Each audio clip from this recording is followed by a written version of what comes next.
கஞ்சித்தனம். இங்கே சீமன் யாரை பார்த்தா? இயேசு தெய்வமா பார்க்கல. என்ன அவன் என்ன செய்தாரு? ஒரு யூதர் வீட்டுக்கு வந்திருக்காரு நினைச்சு போதகர் நினைச்சிட்டு இருக்காரு. ஆனா ஸ்ரீ என்னவா பார்த்தா? பாதபடியை பார்த்தா.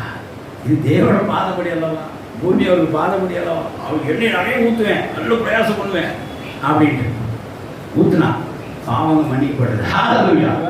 சீமோனுக்கு அங்கே அவ கொஞ்சம் இந்த சின்ன பிள்ளை சொல்ற மாதிரி மனசில் கொஞ்சம் சுருக்கம் இருந்திருக்கும். என்ன மனசுல சுருக்கம் அப்படின்னு இருக்கும்ல.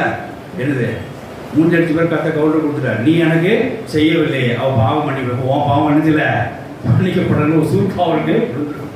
அப்படி யோசிச்சு பார்த்துருப்பார். அவருக்கு பாவம் பற்றி நம்பிக்கை கிடையாது. அப்போ பாருங்க, இந்த இடத்துல கஞ்சித்தான் இருக்கக்கூடாது. 2 விஷயம் நான் புதுசாக இது எப்பவுமே போதிக்கிற விஷயம் தான். 2 புதுசாக நான் கற்றுக்கிட்டேன். இந்த கஞ்சத்தனம் இருக்கக்கூடாதுன்றது இன்னைக்கு நான் கற்றுக்கிட்டேன். அடுத்தது